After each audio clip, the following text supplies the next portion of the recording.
All right.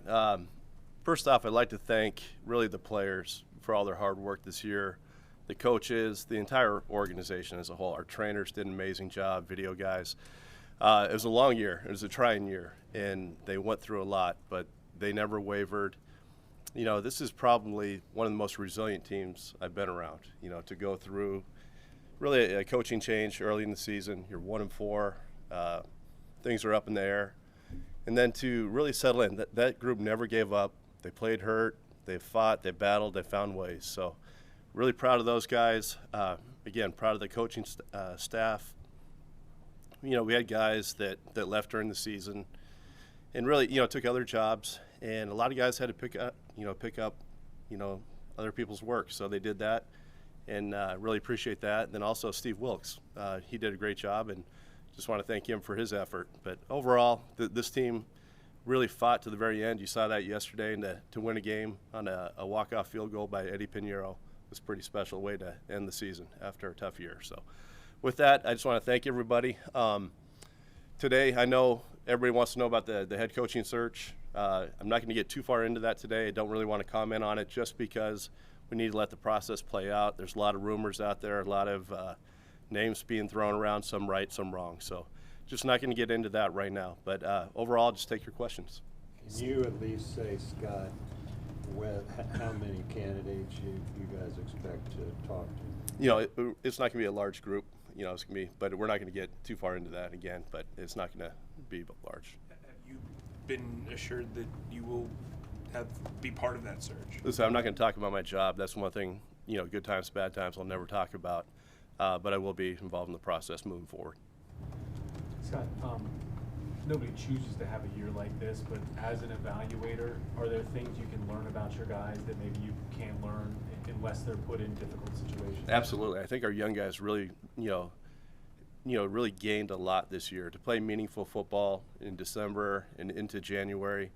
I think that Tampa game was about as close to a playoff game as these guys have been in, and I think this is something they can grow on moving forward. And really to battle through all the obstacles they went through, that builds a resilience on these teams. And the hardest thing is learning how to win, and these guys are doing that right now. They fought through a lot of different things.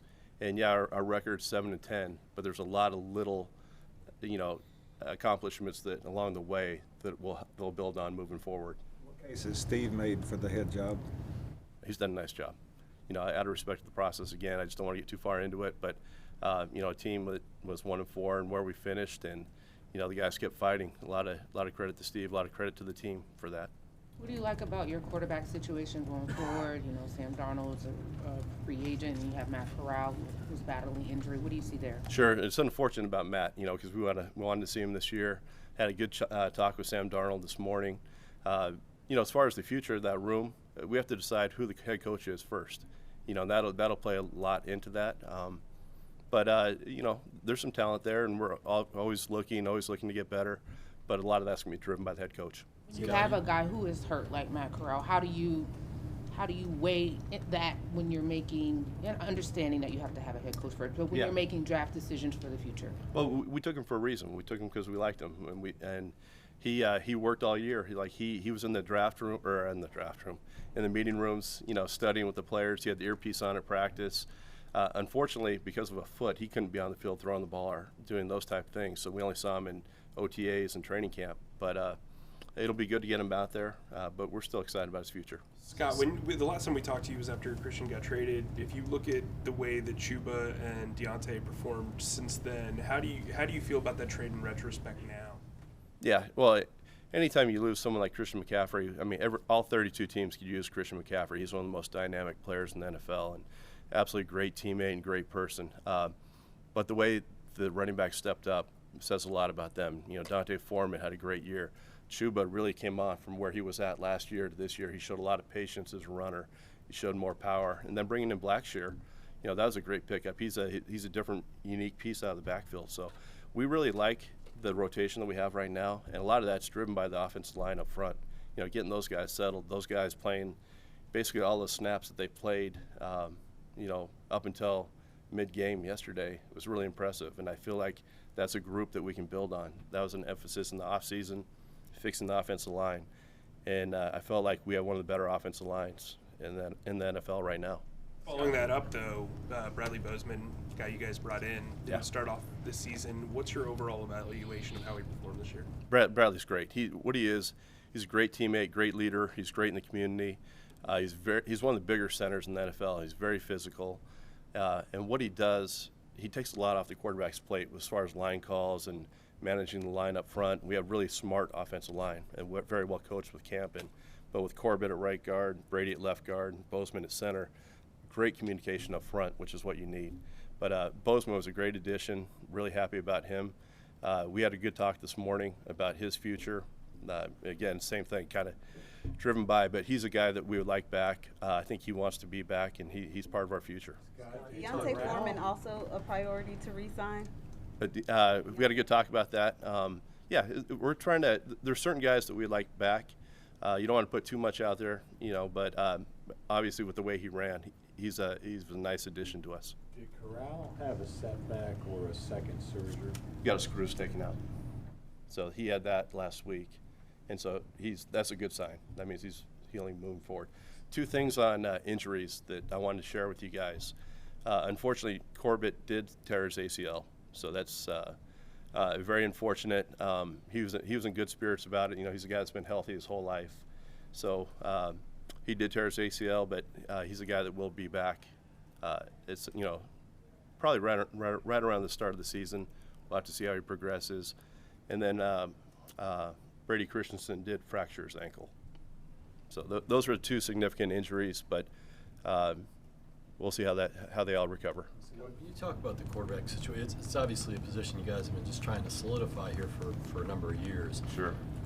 How close do you feel like you are to that, and where do you stand? So basically the way we've addressed the quarterback position, yes, there's been a lot of names coming through. We tried to build the defense the first year. And then it's like, do you want to put a young quarterback behind an offensive line that probably wasn't up to par last year, or do you want to fix the offensive line? And now, we went out and we drafted Corral. And, you could see the progress in Sam Darnold this year. Just he showed more confidence, more patience in the pocket. So that was a good thing. We don't want to force that, but eventually we do need a guy that we need to draft and develop. We need someone homegrown that's going to be here over a long period of time, whether that's Matt, whether it's Sam that we keep here who's still a young quarterback, or someone else. We're going to keep all of our options open and do what's best for this team. Scott, you're picking ninth. You've got more picks than you had a year ago at this time. How active do you anticipate being? You're the guy who said in on every deal. Is that going to be the case this offseason? I think we're in a situation with this team where getting the offensive line settled, we feel like we have some running backs. We have DJ. Terrace is coming on. We need to make a couple tweaks on defense, but we have one of the best young corners in the league. Dante Jackson will be back. This is a year that we kind of focused on building the basics the last 2 years, defense and offensive line. This is the year that we can go out and take some shots on more explosive type athletes and players. It might be a little bit more of a sexy draft than just a nuts and bolts type draft. So we'll see how it goes. You never know what it's going to look like. There's a lot of work to do in the draft room and free agency, but we're in a position now where we can take some of those shots. More specifically, I think you spent a lot of time this fall looking at these top quarterbacks. Mm-hmm. How likely is it you think you could get one of those guys in the top 10? Again, it's too early to tell. Last year you thought a lot of those guys were going to go 1, 2, 3, and 4. A couple of those guys are sitting in the third round.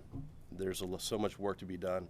I haven't even sat down with the scouts yet in the draft room to get their full opinions, but that'll be something that we're always looking to add someone to quarterback. When you're talking, Scott, about explosive athletes, and what positions does that mean?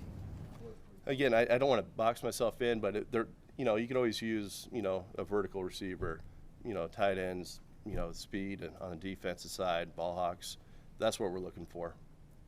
With free agency, do you envision it being more about your internal free agents than the open market? Well, that's one thing about the cap right now. Like, people are going to look at our cap number. What's the lower cap number? That's because we have a lot of guys under contract. Usually you're going out and you're signing guys back to your team, and that eats into your salary cap space. This year it's a little bit lower, but with more guys under contract, that's a good thing. And then the next 2 years, we have quite a bit of money next year and the year after to spend. So we're actually in pretty good shape from a cap standpoint. there's always things that we can do to create money, which we'll do, but we'll see how that goes. You brought up Austin and Brady having those pretty significant injuries. Yeah. What did you see from Cade Mays this year, and how do you feel about him potentially playing guard? Yeah, the one thing, to put a big guy like that in the backfield just shows what type of athlete he is, and which was pretty impressive because it's so hard for a 315-pound guy to adjust on the run like he does. And then yesterday was actually kind of a blessing in disguise, and I hate any injury, and especially to Corbett, who's like an awesome guy. But to see what Cade did when he came in, the movement he got at the line of scrimmage, the physicality he played with, a guy that hasn't taken a lot of reps with that group, and the way he communicated with them, it's a great sign. And so not only is it our front five that, have made it a big jump, it's also the back end guys. And it's guys like Cade Mays. Cam Irving was a great leader for us this year. Like, he was like a great guy in that room. So we're excited about that group. It's unfortunate with the injuries, but Cade is an exciting player moving forward. Sticking with the offensive line, on Friday, Brian Burns said he saw Icky grow up from week 1 to 18. Yeah. Where did you see most of that growth? Can you just describe the year? Well, week 1, he probably had the hardest out the gate, assignments in the NFL, facing Myles Garrett. And anyone's going to struggle. Any rookie, no matter who they're facing, that's a tough call for them. However, his growth throughout the season, his run game was dynamic. But what he did in pass pro, his technique, how that improved, that shows a lot how much he worked on it and just how good James Campen and Kugler are working with them. And you can see those guys on the side working with him. Brian Burns is working with him. So his growth from week 1 to week 17 was outstanding. We're really excited about him. He's everything we thought he was. And sticking with the rookie class in general, at least from the outside, we never talked about or mentioned this group hitting a rookie wall as you guys played meaningful football all the way through the year. What do you attribute to that? I think, it's interesting you say that because our sports science department, our trainers, our strength staff, it was something they really focused on this year. Last year, I think October, there was like a dip, like a 30% dip in some of their testing numbers. This year it stayed, mid-90s. Even some guys even exceeded 100 of where they were at, a year ago. And so I think the way that their training has been good, and just the advancements, the way these guys work, the way they train, the way we practice, the way, just all the factors come in that plays into it. In previous years, you've been vocal about wanting to get the offensive line, that being a priority, and you've kind of solidified that. Heading into this offseason, where do you see some of your priorities right now, position-wise? Again, you want to give too much away because other teams watch these things, but, you always want a ball hawk on the back end. There'll be speed, speed of linebacker. You can always use another pass rusher opposite Burns, tight ends and vertical receivers. But can Sam be that quarterback can win consistently for you? Have you seen enough of that, or do you feel like that's still kind of an unknown? A lot of it will depend on the offense that we're running and those type of things. I am very pleased with the growth that Sam made. Yesterday was a tough day for him, but he found a way to win in the end with his feet. He made a big throw late in the game. Those are the type. Even though the numbers weren't there, that's the type of growth you want to see when you don't have your A game and you can find a way to win it at the end. But again, just like last year, he had 3 or 4 games that were pretty solid in there. Didn't turn the ball over and was making the throws he needed to make. Scott, when you're, I know you don't want to talk specifically who's interviewing him. When you're looking for a head coach now, what is most important to you if that head coach embodies? Well, again, I just don't want to share too much on the process. I think anytime you have a head coach, you're looking for a leader, an organized person, those type of things. Everybody's looking for the same characteristics, but then there's a bunch of variations in there, but without going too far into detail about that. What are you telling candidates about what makes this job attractive? It's funny because we've had agents that have reached out to us, and obviously we can't start the process yet. And we have to be very careful of those rules. But I think this is a very, very attractive job on the outside where people are looking at it. Hey, look, this is a young team. This division is up for grabs here the next few years. There's no dominant quarterback. They look at our defense. They look at the offensive line, some of the pieces that we have, and the way we're growing right now. And with a few tweaks here and there, this is a division that we can take over. That opportunity is there. It's up to us to do it. So I think they see that. They like the ownership situation. They know Mr. Tepper will be there to support them, and so it's a very attractive job. Do they view the quarterback situation as a negative or something that maybe someone comes in with a blank slate? I think, I don't know that yet without going into the process. I think we're going to learn a lot about what other people think of our team from the outside during this process, which is just as important as interviewing people. The good thing is, if it is that, we can spend some resources to go get that, because everything else is kind of built around it. And so we've put ourselves in a position to be successful. Scott, we're a ways away from the draft, obviously, but you guys have done a lot of homework on the incoming quarterback class. What is your kind of early impressions of the guys that are going to be available? Yeah, again, there's really talented guys out there, like it is every year, but until you really dig into it and sit down with them, I don't know yet, because I haven't sat down face to face and looked these guys in the eyes and figured out how do they think. We can see all these guys on tape, but until you really get a feel for the guys in person, the type of presence they have, the leadership, the command, the way they think, the way they process, we don't know yet. But there are exciting guys on tape and from background that our college scouts have done as far as who the people are, but now we have to get to know them. Scott, when you talk about this process and getting the nuts and bolts guys last year, and now you're getting the sexy guys, right? Was that always the plan? I guess I did use that term. But you know what I'm saying, right? Right. You get the important pieces that you can build off of, and then you get the pieces that maybe can take you here. Was that always the plan, and does it feel like you're on the right track and things are kind of going according to schedule? I think people have different philosophies how to build a team. And ours was defense first, offensive line, and then go from there. And so we've put ourselves in a position to do that. And I like where we're at right now. Scott, how important is it between the GM and the head coach to have constant communication? Oh, it's vital. Between really the GM, the head coach, and ownership. That's a huge thing, because if you're not aligned, everything else is, off course. And so that's absolutely vital in any healthy relationship. Scott, I understand what you said about the coaching situation, but I just got to ask you straight up, do you feel like Steve has done enough to warrant being the full-time head coach here? Yeah, again, I just don't want to go too far into it in the process. When Mr. Tepper gave him the opportunity, when we sat down at the table in his office, and he looked at Steve and asked him these questions and gave him the opportunity, it's with the thought, that he likes this guy. He thinks he can lead this team. Who knows? Like there's so much more to do moving forward, so I just don't want to go too far into that, but we'll see. Scott, with your experience in the league, correct me if I'm wrong, is this the first head coaching hire that you're going to be involved in as a GM? Yeah. So there was stability in Seattle. So what are you looking for in what the external candidates? Because I think we all know you know what you have in Steve, but for external candidates, what kind of things are you looking for that will be red flags or will be, will check the boxes? Yeah, I mean, there's always the basics that you're looking for in leadership, organization, teacher, all those things. I just don't want to get too far into the process because I don't think it's fair to maybe the other candidates or anyone else involved, but we want to keep that kind of tight. But there are certain benchmarks or certain attributes that you need in a head coach, and that's what we're going to look for. How much did Pete Carroll? Pardon? Do you have some nerves entering your first hire? I'm excited.